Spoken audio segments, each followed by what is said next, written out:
Y ahora vamos a arrancar digamos, la ponencia final del día del seminario. Es un tema que en lo particular me gusta bastante.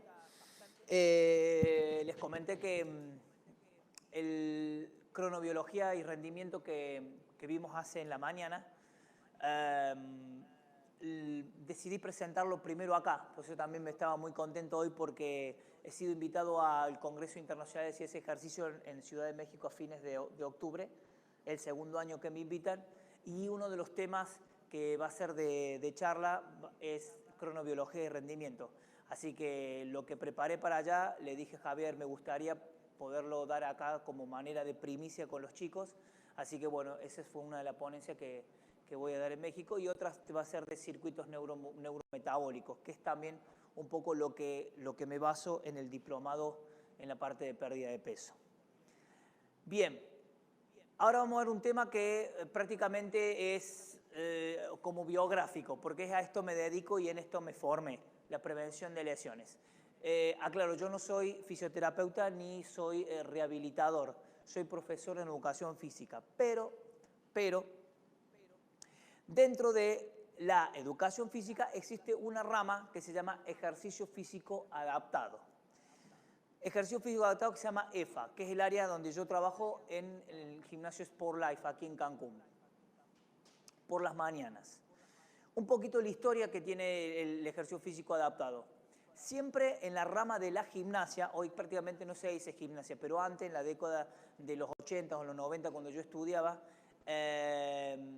al profesor de educación física, al maestro, se le decía maestro de gimnasia o profesor de gimnasia, porque la gimnasia era prácticamente como el desarrollo principal dentro de la educación física. No había tanto una corriente deportivista, era más de la gimnasia, y todos los colegios a fin de año presentabas tu esquema de gimnasia, o gimnasia rítmica o gimnasia artística. Entonces la gimnasia como tal, nacido de fin del siglo pasado con la gimnasia sueca y la alemana fundamentalmente, empezaron a aparecer dentro de la gimnasia una rama que se llama la gimnasia correctiva. ¿Para qué? Para problemas posturales. Entonces ha sido trabajado desde la corriente alemana, desde la corriente sueca y desde la corriente francesa con toda la gimnasia para los bailarines. François Messier es una de las maestras de gimnasia y popularizó un método famoso para corregir posturas de trabajo que venía a ver con el buen tono muscular. Luego Gerda Alexander también, y las técnicas de eutonía o tono bueno, tono estable. ¿Sí? Hipertonía es tono bien elevado. Hipotonía, un tono muy bajo muscular. Y la eutonía es el buen tono muscular. Es aquel tono que no genera ni espasticidad ni es blandito. Es un tono agradable que le permite funcionar al cuerpo. Un tono elevado, un hipertono, comprime nervios, comprime vasos sanguíneos, eleva la presión, eleva el sistema emocional. Entonces, un buen tono hace mucho más fluido los líquidos en el cuerpo y es mucho más óptimo. Entonces, toda esta corriente de gimnasia correctiva la tomamos, o la tomó el profesor Di Santo, creando el área que se llama ejercicio físico adaptado en Córdoba, en mi ciudad, donde nos formamos con él. Él daba gimnasia y nos daba gimnasia de tercer año. La gimnasia de tercer año era esta gimnasia especial, adaptada, que se conoce como EFA. Entonces nosotros, fue la primera vez que dentro del profesorado veíamos gimnasia para el hipertenso, para el diabético, para el adulto mayor. Entonces todo eso, y luego él crea un área específica. ¿Por qué? Porque nadie atendía a toda esta población. El fisioterapeuta, por lo general, no está formado al 100% en la kinesis, en el movimiento. Sí están formados en la aparatología, entonces son muy especialistas en hielo, en reposo, en qué tipo de analgésico y por supuesto en las aparatologías, magnetoterapia, onda corta, electroestimulación, que son todos para recuperar los tejidos. Pero hay muy poco trabajo, o recién se están haciendo los primeros trabajos de kinesis, de movimiento. Y el profe de educación física debería ser el experto en kinesis, el movimiento. Por eso se insiste en el profesorado, aunque últimamente prácticamente lo están quitando de la currícula escolar a la gimnasia correctiva, y es una gran incongruencia en toda Latinoamérica porque tenemos poblaciones cada vez más enfermas con enfermedades crónicas no transmisibles o crónico-degenerativas derivadas del sobrepeso y los malos hábitos posturales, pero los profesorados cada vez forman menos profesionales expertos en esa materia. Forman más gente derivada hacia la recreación, hacia el juego, pero no atienden este tipo de campo. Y los entrenadores, específicamente profesionales, prácticamente nacen como entrenadores hacia la estética, solamente trabajan el punto de vista estético de la persona. Pero todo este tipo de patologías, y fundamentalmente desde lo preventivo, no se vio. Por eso se empezó a trabajar mucho y se generó una gran corriente con el licenciado Di Santo. Este es actualmente su centro de trabajo, se llama Eucinesis, que significa buen movimiento, eu de bueno, y cinesis de eukinesis sería eucinesis, buen movimiento, donde ahí trabajan, vemos gente estirando, gente trabajando con el TRX, con solo elementos. ¿Por qué? Porque se ha basado en este principio, el ejercicio como herramienta terapéutica, y que la medicina poco a poco está retomando desde los estudios del padre Hipócrates, el padre de la medicina, donde él hablaba de los aspectos preventivos del ejercicio físico, e inclusive el mismo Aristóteles entendía que lo principal que debe trabajar la medicina es la prevención y luego la cura de la enfermedad. Nosotros debemos evitar que la persona se enferme, y si se enferma, bueno, ya llega al médico para una cura, para una medicina en particular. Y nosotros como agentes del trabajo con lo corporal tenemos una herramienta en nuestras manos que es fantástica, que es el ejercicio físico. Nosotros hoy sabemos todas las bondades que tiene hacer ejercicio físico, desde los problemas metabólicos como los problemas musculoesqueléticos. Pero aún así no alcanza por los hábitos que comentaba el profe hoy día en una sociedad que cada vez se mueve menos y cada vez está preparada para moverse menos. Entonces hay que hacer ciertas reformas generales para que tengamos ciudades donde hayan más ciclopistas para que la gente pueda pedalear, la gente tome conciencia de que a veces la bicicleta ayuda y mucho en vez de tantos autos, que vean menos ascensores y más escaleras, más parques para que los chicos puedan correr y jugar de manera al aire libre, y menos ciudades y edificios y megas construcciones de plaza, que lo único que hace es que la gente camine de manera despacio y se quede mirando para comprar. Bueno, hay que hacer toda una reforma urbana, ¿sí? Y empezar a cambiar hábitos que lleve a la persona que se mueva más. Entonces, y en eso, por supuesto, los agentes, como los profesores de educación física y los entrenadores, tenemos que ser parte de ese cambio. Con esto trabajo yo, así me formé, y cuando llego a Cancún, la primera demanda que me encuentro es gente que no trabaja, entonces me empezaron a mandar toda la gente lesionada.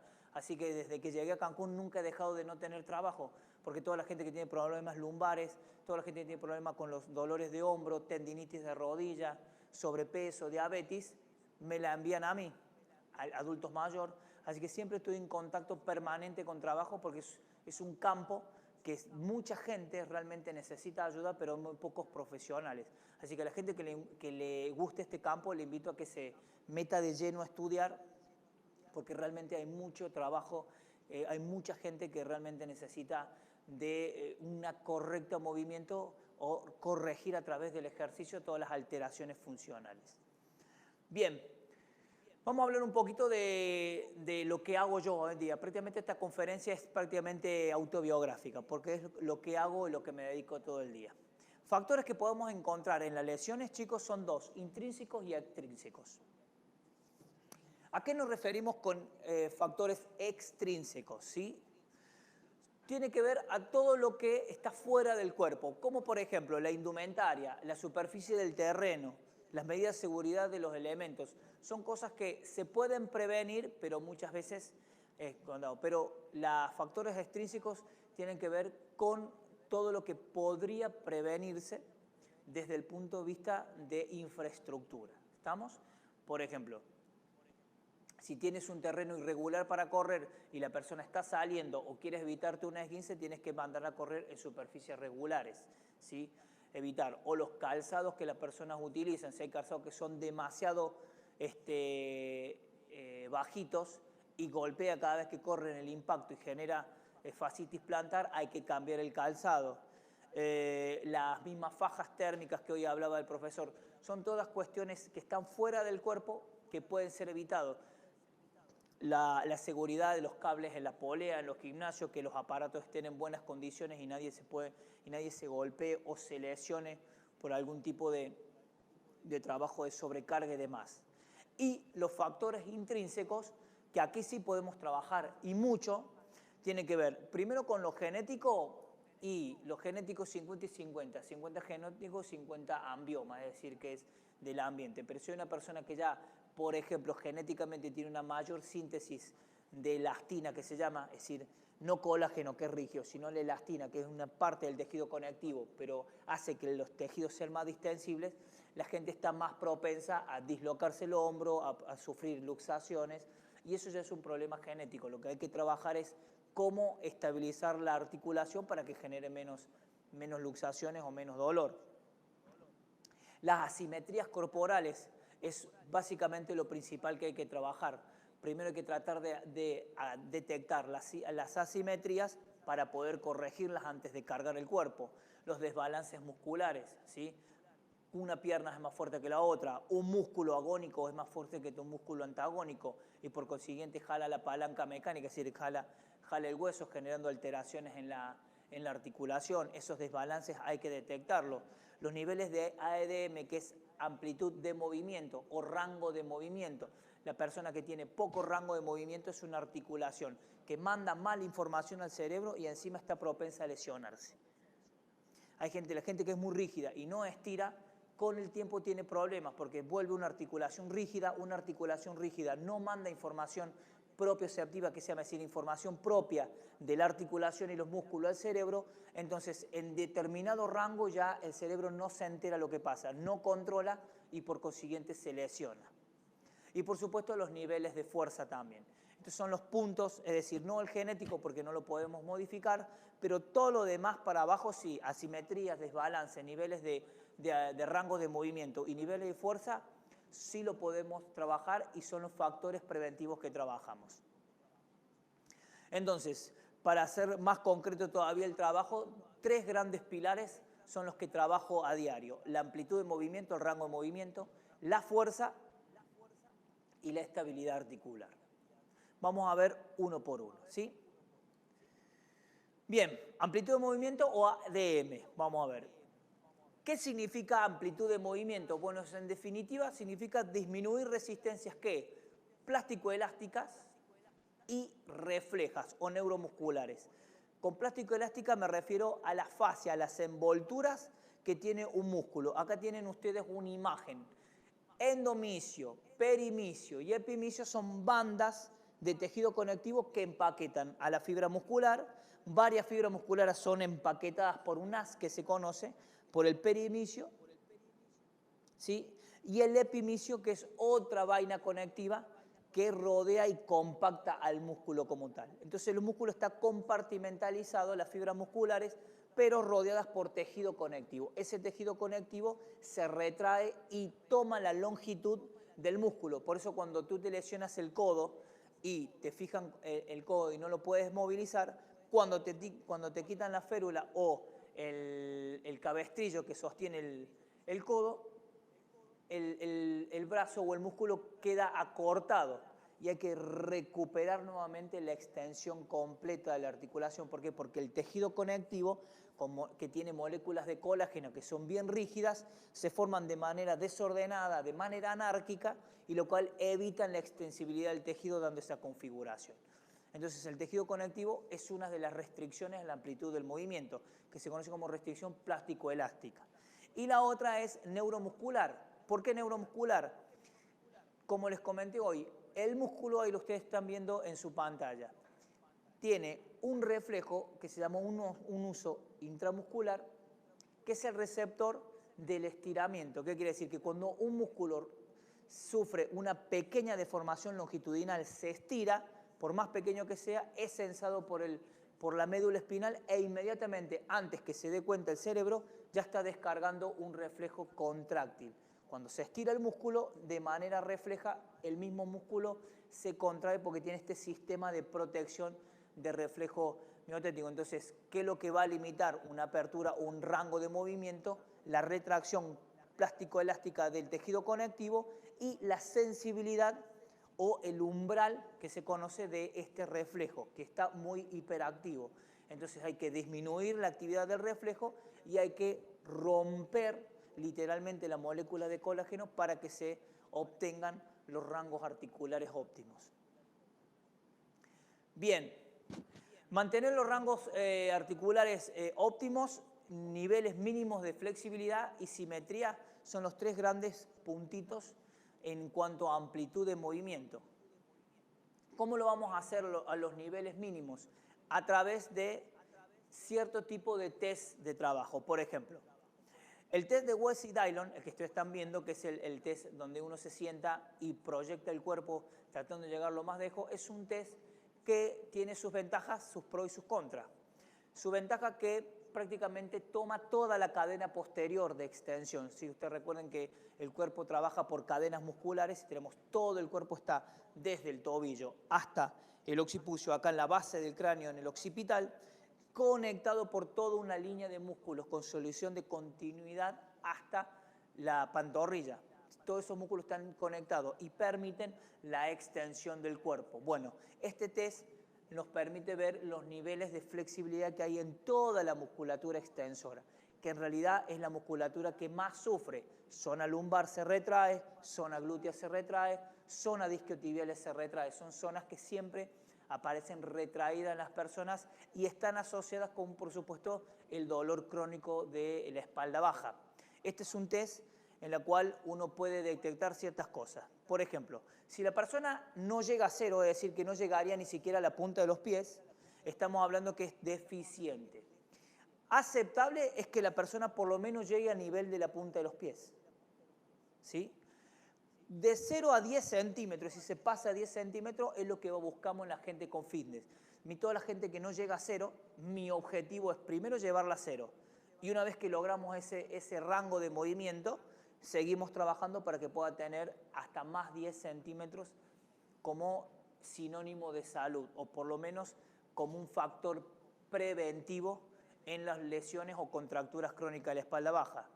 De 10 a 20 centímetros es un muy buen dato para deportes colectivos o deportes individuales como tenis, y más de 20 centímetros pedimos a la gente que sea bailarina o gimnasta. ¿Por qué? Porque son disciplinas que requieren grandes rangos de movimiento. Acá podría haber entrado también un taekwondista, totalmente, porque necesita rangos altos, sobre todo en tren inferior.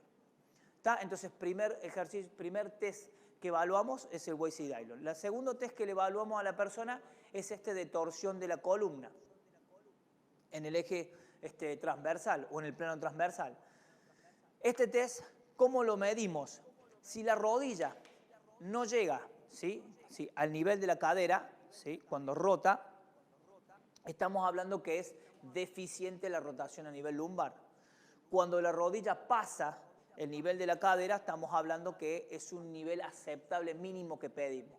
Y de ahí vamos a buscar lo óptimo, que sería que la rodilla toque el piso, por supuesto sin que se despegue el cuerpo. Recuerden que está todo también conectado el cuerpo por cadenas cruzadas. Entonces, cuando ustedes jalan la cintura para un lado, van a jalar, el pectoral va a jalar también para rotar. Así que ese es otro de lo que pedimos. Bien, y acá ustedes tienen una pequeña de rango de movimientos seguros, un pequeño ejemplo de dónde podemos trabajar de manera segura. Por ejemplo, en la flexión de la columna, 40 grados como trabajo seguro. En la extensión lumbar hay que evitar la hiperextensión lumbar y son 20 grados nomás los que son seguros de trabajo para cuando pongan ejercicios. Luego la flexión, la inclinación lateral aproximadamente en unos 30 grados, es decir, que llegar muy abajo genera una rotación y compresión a nivel discal, que simplemente con 30 grados ya hubo una rotación considerable y trabajaron los músculos, por ejemplo, para la gente que quiere trabajar los oblicuos laterales de pie. Y la rotación global a 45 grados de rotación son como los rangos seguros en movimiento de la columna. ¿Estamos? Muy bien. Después nos vamos con columna, ahora nos vamos con la movilidad del hombro. Este es un test también muy interesante, ¿sí? Trato de tocar las manos, pasando una mano por arriba de la cabeza y una por detrás. Y lo que pedimos en este test a la persona es deficiente cuando los brazos ni llegan a tocarse. ¿sí? Yo tengo en este rango deficiencia y acá tengo el doble de eficiencia, ¿está?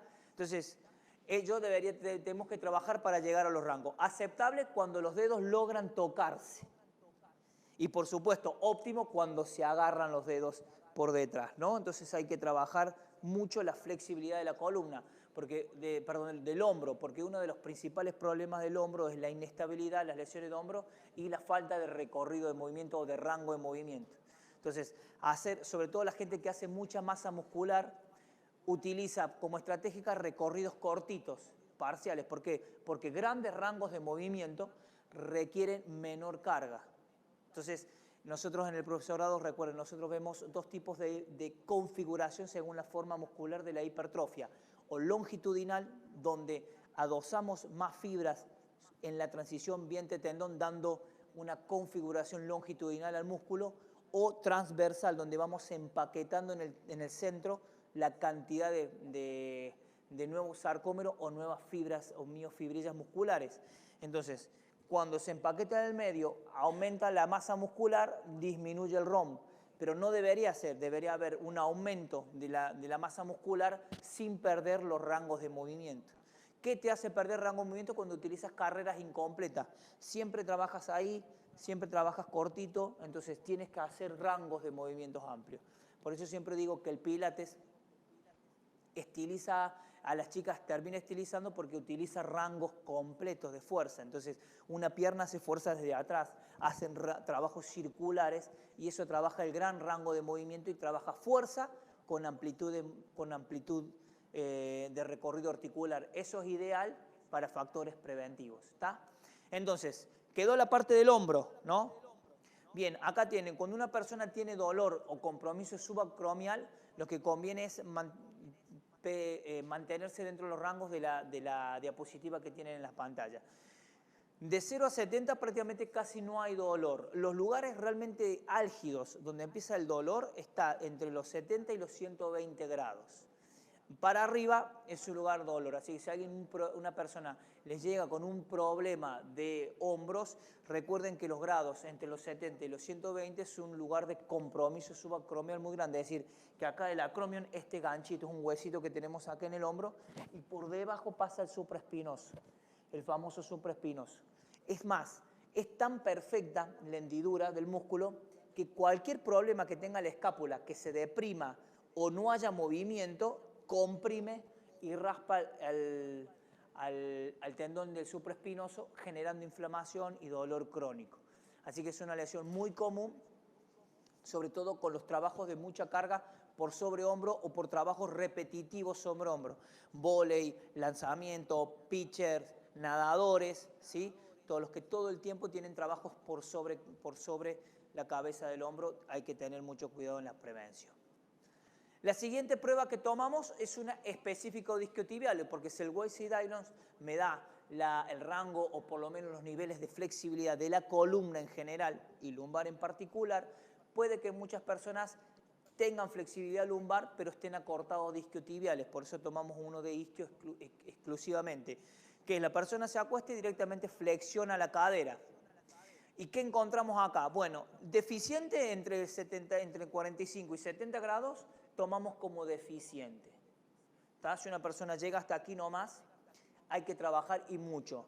Aceptable que llegue hasta casi los 90 grados. Si está entre 70 y casi los 90 grados, es decir, esto sería un 90 grados. Llegando hasta acá sería aceptable. Y óptimo sería más de 90 grados. ¿A qué le llamamos óptimo? Un deportista tiene que tener más de 90 grados. ¿Sí? Mínimo. Una persona en fitness que no compite de manera regular hasta los 90 grados es sinónimo de salud. Estamos menos de 90 grados, va a haber problemas. ¿Sí? Por lo general esos problemas van a estar en la zona lumbar. Recuerden, nosotros vamos a trabajar desde lo preventivo terapéutico. Lo ideal sería poder prevenir y con todas estas cosas prevenimos. ¿Sí? El problema es que la gente ya viene con el problema. Hay que trabajar para parchar y volver a reestructurar el cuerpo, ¿sí? Readaptarlo funcionalmente.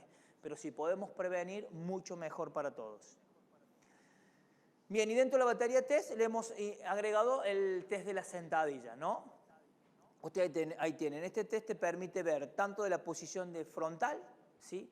Vista frontal, plano frontal y plano sagital de costado, de frente y de espalda. ¿Por qué? Porque este simple ejercicio de sentadilla con brazos sobre cabeza o squat overhead te permite tener distintos datos, como por ejemplo, vista frontal te permite ver qué pasa a nivel de los tobillos, si se rota el tobillo, si se prona la pierna o si no rotan los tobillos. También puedes observar si las rodillas se juntan, generando una especie de X, o se van hacia afuera, como una especie de paréntesis. Uno se llama genu valgum y el otro se llama genu varum, que son fundamentales para detectar los problemas. Yo conozco, y tenemos diario, mucha gente que comienza programas y nunca se le hace a una persona esto. Y ni siquiera hace falta hacer el test. Vos andate el mismo lunes al gimnasio y párate atrás de todas las personas o fija todas las personas que hacen sentadilla, saltos y desplantes caminando que parece que les encantan. En mi gimnasio van y vienen las chicas, parece que van de procesión, van y vienen caminando. No, y guarda que si te le cruzás, no, se enojan si te justo te le cruzás al medio. Pero bueno, fíjense, en la gran mayoría van a encontrar todos valgos dinámicos. ¿Qué quiere decir? Que cuando bajan las rodillas se juntan. Eso te está diciendo que esa estructura tiene una debilidad en el glúteo medio, que es el principal grupo muscular estabilizador. Entonces, imagínense esa debilidad multiplicada por un salto. Cuando vos saltás, cargas 6 veces tu cuerpo, o el aparato de locomotor recibe 6 veces el peso de tu cuerpo. Imagínense la rodilla, los tobillos y la columna. Entonces es muy importante. Y acá la vista de atrás también, para ver la pronación del pie, si el pie se vuelve plano, si se levanta el tobillo, como decía el profe, pues se levantan los tobillos, te está dando que hay una retracción a nivel de los gemelos o de las pantorrillas, y por supuesto la inclinación de la cadera, que también te está hablando una debilidad del glúteo medio para un lado y para el otro. ¿Y qué te puede encontrar en el plano sagital o de perfil? La persona que baje completa y no tenga una buena sentadilla, o que arquee demasiado la zona lumbar, pronunciando el arco de la zona lumbar o generando un arco redondo. Todo esto es por debilidad muscular y por falta de técnica. Entonces un simple ejercicio como la sentadilla, que es como el rey de los ejercicios, te puede dar muchos datos de cómo está la persona, estructural y funcionalmente. ¿Sí? ¿Estamos hasta ahí? Bien. Y luego tenemos que lograr las simetrías en el cuerpo, lograr que el cuerpo tenga el mismo rango de movimiento. ¿Sí? Por ejemplo, si la persona la dejas caer en el banco y le dices que estire los 2 brazos al costado, tienen que tener la misma distancia un brazo del otro. Van a encontrar cosas como esto, y la persona no se da cuenta.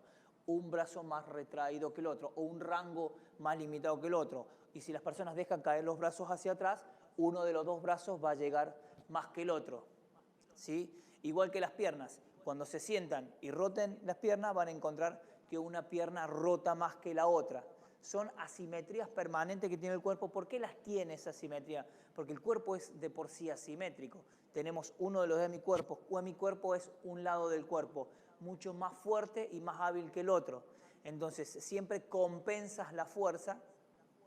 Entonces, hay menos rango de movimiento y menos fuerza. Eso hay que tratar de compensarlo para evitar las lesiones. Y eso es lo que hacemos.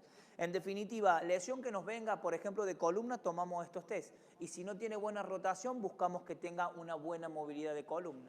Muchas de las desórdenes que hay estructurales los arreglamos un poco apuntalando el cuerpo, lo que decimos a la persona. Te vamos a tratar de trabajar desde la base, con una buena estructura, y después la persona no se lesiona más, o la inflamación crónica que tenía en algún tejido en particular disminuye, porque ya no hay un jaloneo o un desbalance entre los músculos. Es decir, en las simetrías, en flexibilidad, que los 2 lados del cuerpo sean flexibles de manera igual.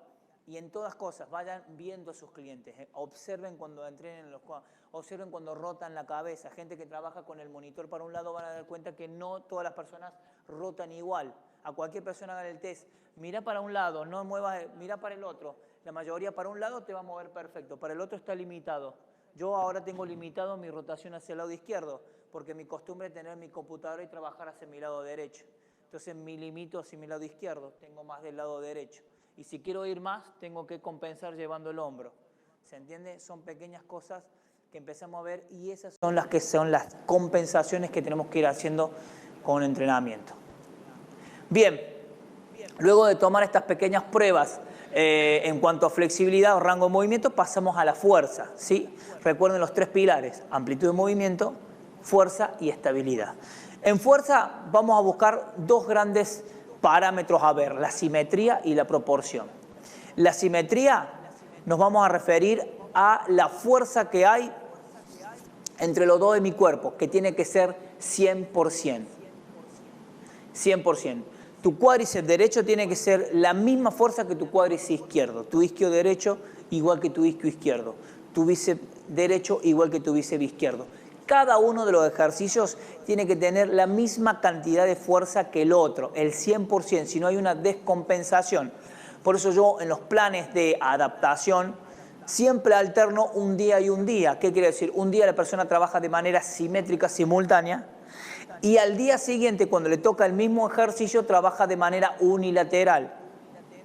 ¿Por qué? Porque vas compensando. Cuando aislas uno de mi cuerpo, vas compensando el trabajo del otro.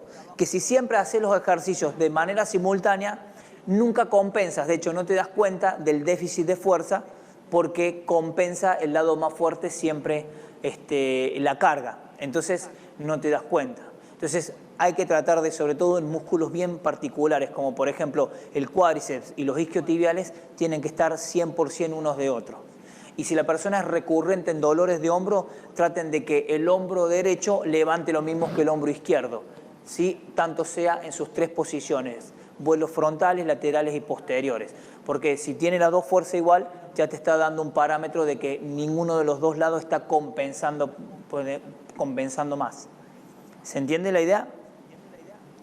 Bien, también relacionado con la simetría tenemos el concepto de déficit de fuerza, un concepto de Yuri Verkhoshansky en su libro que recomiendo, es como una biblia de entrenamiento, es súper entrenamiento, que lo escribió junto con el doctor Schiff, sudafricano, y él plantea la idea de esto del déficit de fuerza. ¿Qué quiere decir con déficit de fuerza? La suma de tus 2 lados del cuerpo aislado tiene que ser mayor que la suma de tu cuerpo o de tus 2 lados trabajando de manera simultánea. Traducido, si yo levanto con las 2 piernas 60 kilos en una cuadricera, la suma de levantar en 10 repeticiones, tus 10 repeticiones que levantas con derecha más con tu izquierda tienen que tener más fuerza que las que levantas con los juntos. ¿Se entiende? Si no, hay un déficit de fuerza. Por ejemplo, 50 kilos con 2 piernas. Levantas 25 con una, con 25 kilos puedes mantener 10 repeticiones con tu izquierda, con 25 kilos puedes mantener 10 repeticiones con tu derecha, medianamente estaría compensado, medianamente porque todavía hay un pequeño déficit, debería ser más. ¿Qué sería lo ideal? Si levantas con 2 piernas 50, deberías poder levantar 30 con tu izquierda y 30 con tu derecha, que la suma aislada sea más que la suma junta. ¿Eso por qué? Porque eso te da la compensación de los 2 de mi cuerpo. ¿Se entiende la idea? Así que el concepto de déficit de fuerza es muy importante. Ellos los trabajaban mucho con porque Verkhoshansky fue especialista en salto triple y en salto en altura, entonces compensaban mucho los lados débiles de los deportistas. Y la otra que les comentaba era simetría y proporción en fuerza. Proporción habla de la relación de fuerza entre músculos agonistas y antagonistas. Agonistas, el músculo que realiza la acción primaria de un movimiento, ¿sí? Y el antagonista que realiza la función opuesta. Por ejemplo, el bíceps agonista, el tríceps antagonista. El bíceps genera flexión de codo y el tríceps genera extensión del codo. Cuádriceps genera extensión de rodilla y el isquiotibial genera flexión de rodilla. Entre esos músculos hay una relación, entre un agonista y un antagonista hay relaciones de proporción de fuerza que deberían medianamente mantenerse para mantener la articulación sana. Ahora les voy a comentar los que van al 60, los que van al 80 y los que tienen que tener 100% en sus relaciones de fuerza. Por ejemplo, miren, abducción y aducción. Abducción. Aducir es llegar hacia la línea media. Abducir es separar de la línea media. Tiene que haber un 60% de relación de fuerza. ¿Qué quiere decir? Que es 40% más fuerte la aducción que la abducción. ¿Se entiende la idea? ¿Por qué? Porque el deltoides medio es un músculo, y el coracobraquia es un músculo más pequeño y es supraespinoso que el dorsal ancho y el pectoral, que colaboran en la aducción. Por eso hay un 40% de diferencia, pero no puede haber más de 40% de diferencia. ¿Se entiende? Extensión y flexión de hombro. ¿Sí? Flexión y extensión por el mismo principio. La flexión está particularmente por el coracobraquia los primeros 30 grados y luego el deltoides, fibras anteriores hasta los 90, pero la extensión del hombro está a cargo del dorsal ancho, que es un músculo muy potente y muy grande, por eso también la diferencia del 40%. Entonces, traducido, si yo levanto con 10 kilos acá tengo que levantar 40% más, pero no 50, 60, 70. Es decir, no 10 kilos acá y 70 kilos para bajar. Si hay esa diferencia, hay una descompensación en los músculos. Hay que trabajar más el deltoide anterior en la flexión, darle más fuerza. ¿Se entiende? También tenemos con las extensiones horizontales y las flexiones. ¿Estamos? Este es flexión y este es extensión horizontal. Para la flexión dorsal palmar también, y la plantar también del gemelo. ¿Sí? Los gemelos son mucho más potentes que el tibial anterior. ¿Sí? Flexión plantar, ¿sí? Hacer gemelo y levantar la punta hacia arriba. Hay un déficit entre ellos de unos 40% también. Luego viene el 80%, que ya no estamos ajustando más. Acá sí es muy importante, por ejemplo, flexores y extensores de rodilla. Y esto es muy importante fundamentalmente para la gente que tiene problemas de rodillas. Toda la gente que tiene algún problema de ligamentario de rodillas y demás, lo primero que evaluamos es esta relación de fuerza. ¿Qué quiere decir? Que el cuádriceps solamente tiene que ser 20% más fuerte que el isquiotibial. No puede haber un desfasaje de fuerza entre ellos. Hay algunos kinesiólogos que hablan de 60, pero nosotros buscamos trabajar un 20% nomás. ¿Qué quiere decir? ¿Cómo lo evaluamos? Una repetición. ¿Con cuánto carga puede levantar la pierna derecha, el cuádriceps, si una sola vez, de manera correcta y de manera extendida? Si ya no llega a la extensión, se corta la evaluación porque no permite que la carga extienda la pierna. Anotamos esa carga, serán 25 o 30 kilos. Ahora, cuando evaluamos en el isquiotibial, solamente el isquio tiene que ser un 20% menos fuerte, nada más. Si es 50% menos, ya estamos en un problema, hay un déficit de fuerza.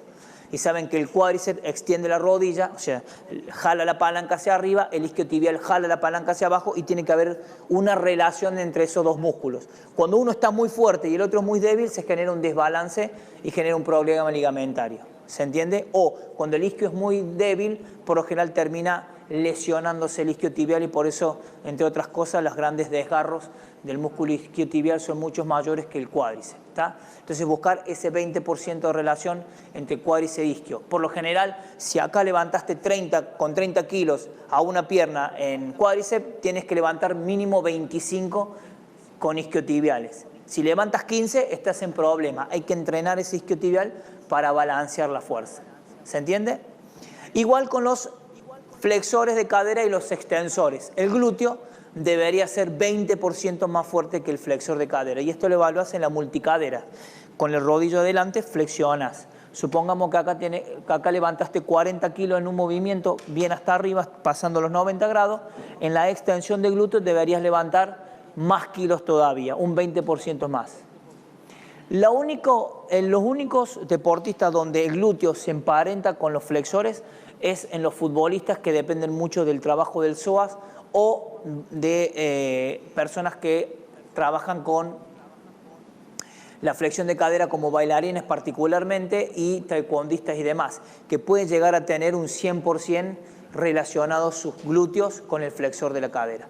Pero por lo general el glúteo debe ser más fuerte que el flexor de la cadera porque si no puede generar descompensaciones a nivel lumbar.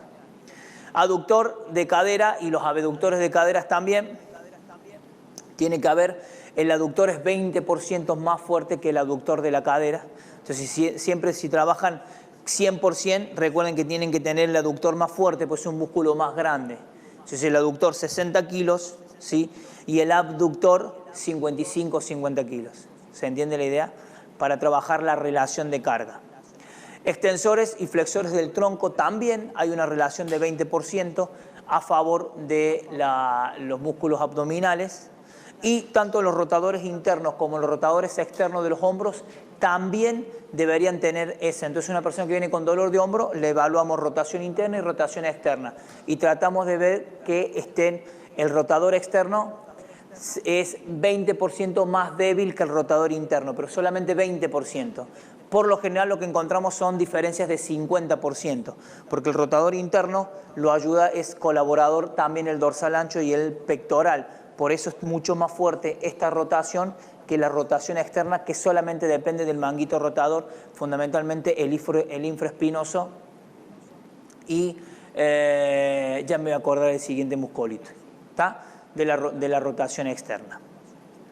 Y 100% rotadores internos y externos de la cadera, los flexores y extensores de codo, es decir, que el bíceps y el tríceps tranquilamente pueden trabajarse con la misma carga, deberían poderse trabajar con la misma carga, y los flexores y extensores radiales y cubitales, que estos son como, que por lo general no lo evaluamos básicamente, salvo alguien que traiga alguna tendinitis del carpiano, que hemos recibido gente que trae tendinitis por la cantidad de uso del mouse.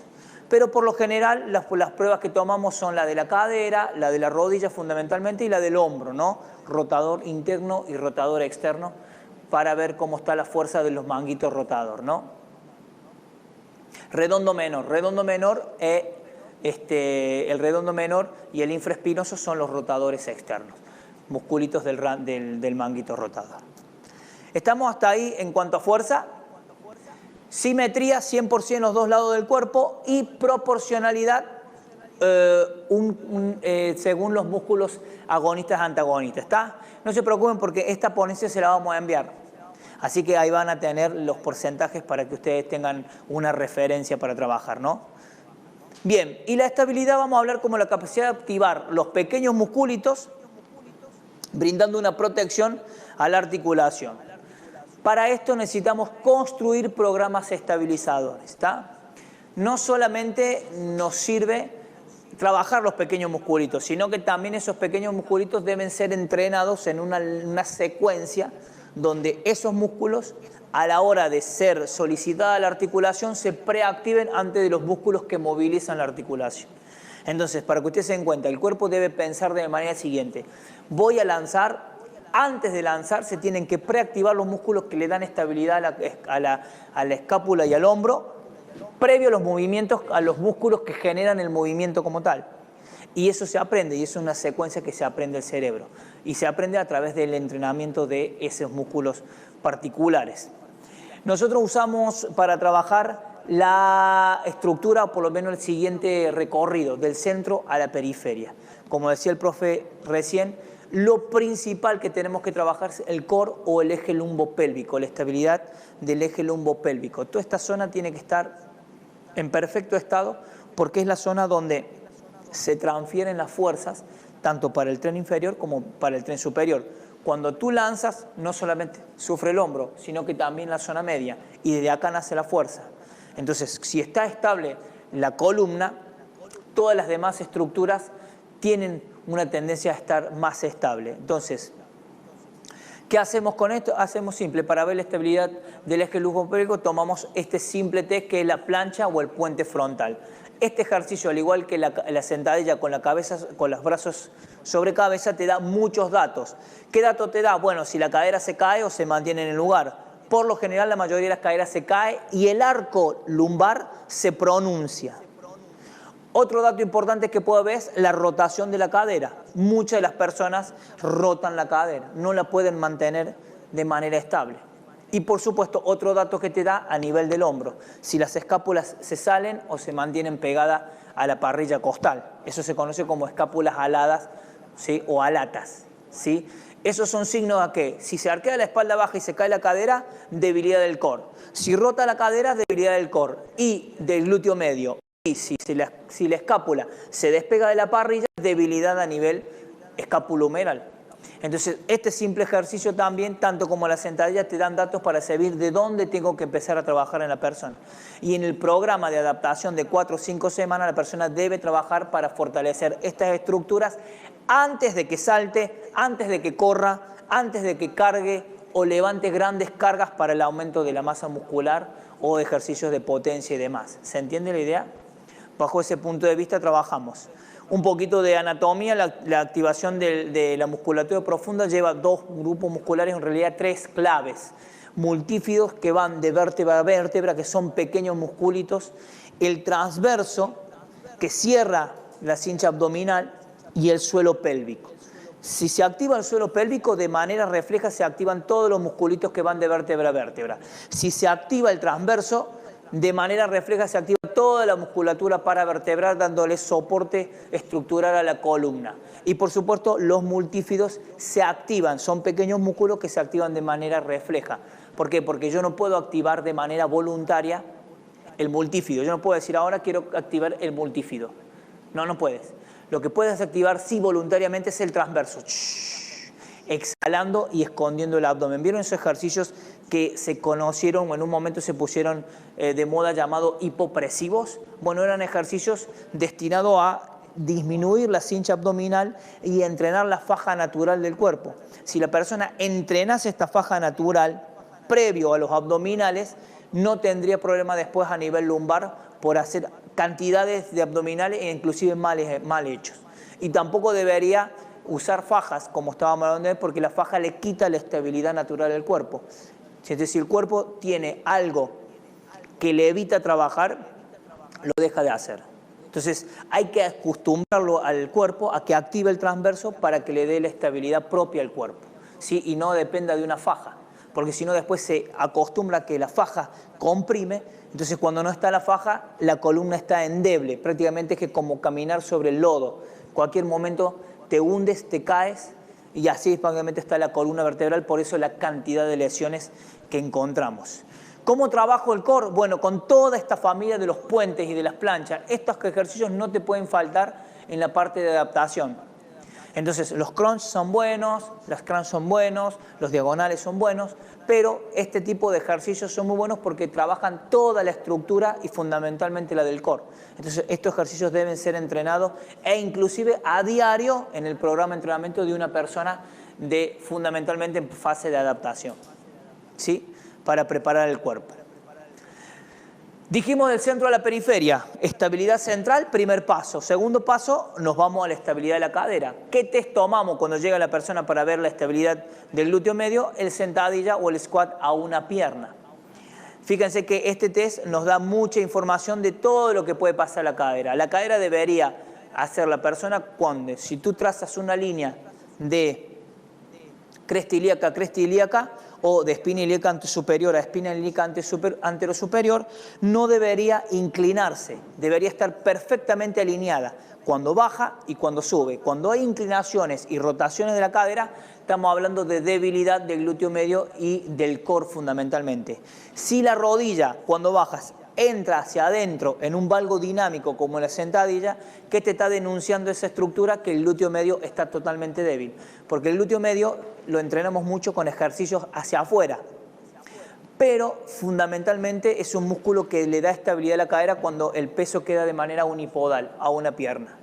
Entonces, este test nos da cómo está la estructura cuando toma contacto del peso de una persona. Imagínense una persona que tenga esa debilidad como lo muestra la figura y una persona que corra y le demos volumen de carga de correr y encima volumen de carga de saltar. Es una estructura que no hace falta mucho darse cuenta que al poco tiempo va a tronar. Y por eso, con todo el boom del CrossFit, de lo funcional de manera desmedida que invadió, las personas empezaron a lesionarse de manera abrumadora. ¿Por qué? Porque no había un apuntalamiento del cuerpo previo al trabajo de la alta intensidad. ¿Se entiende? Y esto es para todo, para CrossFit, para deporte, para el mismo fitness.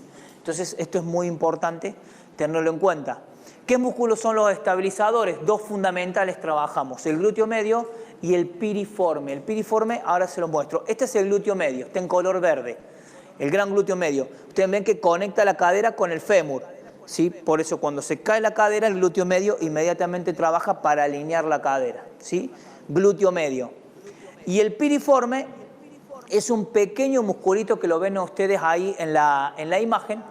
Y por debajo, vieron que por debajo hay un pequeño canal, cuando usted lo ven de perfil, hay un pequeño canal entre el hueso y el músculo. ¿Lo ven ahí de perfil? Por ese canal, por ese espacio pasa el nervio ciático.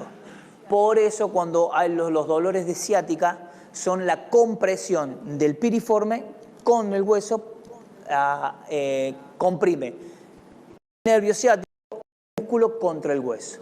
El músculo retraído comprime el nervio y genera o dispara el dolor de ciática o el famoso dolor de ciática que la persona se da cuenta o cuando se la diagnostican es porque el dolor se irradia por toda la pierna hasta llegar hacia la base. Entonces el dolor ciático. ¿Cómo hacemos? Entrenar ese musculito, el trabajito del músculo piriforme. ¿Qué ejercicios utilizamos para trabajar la estabilidad de la cadera del piriforme? Estos son dos ejercicios clásicos que utilizamos, o por lo menos que lo que yo utilizo en mis planes. Toda la persona que llega conmigo, lo primero que hace en su primer mes son estos dos ejercicios siempre, sea hombre, sea mujer. Elevación de pelvis, pero no solo elevación de pelvis para entrenar el glúteo, sino con una liga que genere una fuerza o un vector de fuerza intentando juntar las rodillas. Entonces trabajas dos, trabajas cuando empujas, tienes que trabajar el glúteo medio de manera estabilizadora. ¿Se entiende? En el ejercicio de elevación de pelvis. Y abajo es una abducción, pero con carga, ¿sí? Son ejercicios básicos para el glúteo medio. ¿Estamos? De la cadera, por supuesto, nos vamos hacia los hombros. Y en los hombros, ¿qué vamos a trabajar? El manguito de los rotadores. ¿Está? El manguito de los rotadores son estos musculitos que encontramos acá. Por delante de la escápula tenemos el subescapular, que su función es rotar interno, pero no solamente rota interno, sino que la rotación interna le ayuda mucho el pectoral mayor, por eso es un músculo bien fuerte. Y la vista posterior tenemos el redondo menor y el infraespinoso, que son los que rotan externamente el hombro.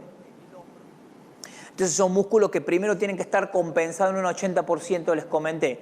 20% más fuerte la rotación interna que la rotación externa, pero no más de 20%. Vas a encontrar gente que rota internamente con 25 kilos, ¿sí? En una polea, pero rotar externo no puede rotar ni con 5 kilos. Ya hay una descompensación grande entre la rotación. También te das cuenta en la redondez de los hombros, como vemos la gente que comienza lentamente a retraer el pectoral y hombro redondo, empieza a acortar los rotadores internos y a distender los rotadores externos. Entonces te dan dando indicios de que esa escápula o ese hombro está endeble. No te duele, pero al poco tiempo seguro que te va a producir algún problema de dolor. Entonces, fundamentalmente lo que tratamos de hacer es predecir. Y fíjense con qué herramientas podemos predecir, con ejercicios tan poco y prestando atención todo el tiempo al cliente. Si estamos entrenando con el WhatsApp, nosotros como entrenadores, obviamente no damos cuenta si la persona está en postura, si está retraída, si no. Entonces, hay que prestar mucha atención a estas cosas. ¿Qué ejercicios utilizamos? Y acá tenemos un ejercicio clásico, rotadores internos y rotadores externos con liga. Son ejercicios clásicos que utilizamos para. Entonces, fíjense, todos los ejercicios que tenemos, planchas, glúteo medio, rotadores, como ejercicios que tienen que estar dentro de tu programa de adaptación de una persona. ¿Quiere decir que la vamos a tener aburrida como en una sala de fisioterapia, con una liga toda la hora? No. Estos ejercicios introducen los trabajos luego vienen los trabajos de máquina, luego vienen los trabajos de técnica o los 4 o 5 ejercicios básicos en la parte principal de la sesión de fuerza en un periodo de adaptación. Pero los primeros 20 minutos son introducidos por este tipo de ejercicios que son más que nada estabilizadores para apuntalar el cuerpo y prevenir las lesiones, ¿sí? Si bien nosotros trabajamos con muchas personas que tienen ya condición de fragilidad, es decir, que han perdido momentáneamente la salud por alguna alteración musculoesquelética o por alguna enfermedad crónico-degenerativa, pero el ejercicio físico tiene este poder de el mal ejercicio te lesiona, la falta de ejercicio y el mal ejercicio te lesiona, pero el buen ejercicio te vuelve a recuperar. Es totalmente terapéutico. Así que sobre esos principios trabajamos y prácticamente esto es lo que me dedico a diario todos los días. Así que bueno, espero que le haya servido y le he dado algunas ideas, haya sido disparador de algunas ideas para que empiecen ya desde el mismo lunes a trabajar. Quedo abierto para cualquier tipo de preguntas.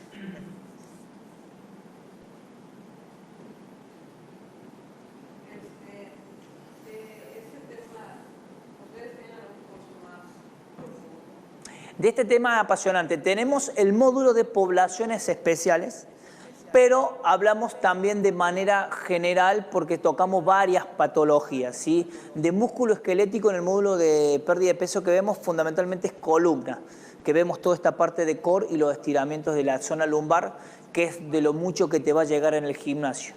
Y después vemos gente que tiene diabetes, tiene hipertensión, embarazo y el adulto mayor.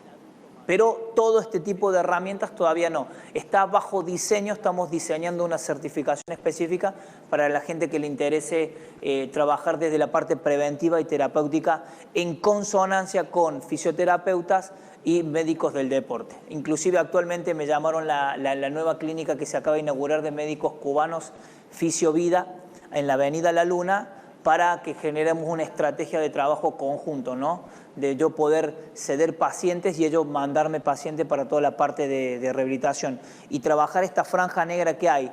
Te lesionaste, te diagnostica el médico, te hace un estudio, una resonancia, una radiografía, te medica, te diagnostica. Vas a tus sesiones de fisioterapia, pero desde la fisioterapia que te ponen la magnetoterapia y te dan 2 o 3 ejercicios, para volver nuevamente a la vida normal y a tu entrenamiento normal o volver a jugar un deporte, hay una gran franja que se llama una franja gris. Esa franja no la trabaja nadie porque el entrenador cuando llega, ¿qué va a hacer? Te va a volver a poner la carga que conoce, adaptación, hipertrofia y los ejercicios que conoce, pero no ejercicios construidos para la necesidad específica para que la persona vaya de la A hasta la Z, que la Z sería volver a la vida cotidiana o al deporte. Entonces, prácticamente yo trabajo en esa franja gris, cómo hacer que la persona nuevamente recupere la capacidad de entrenamiento.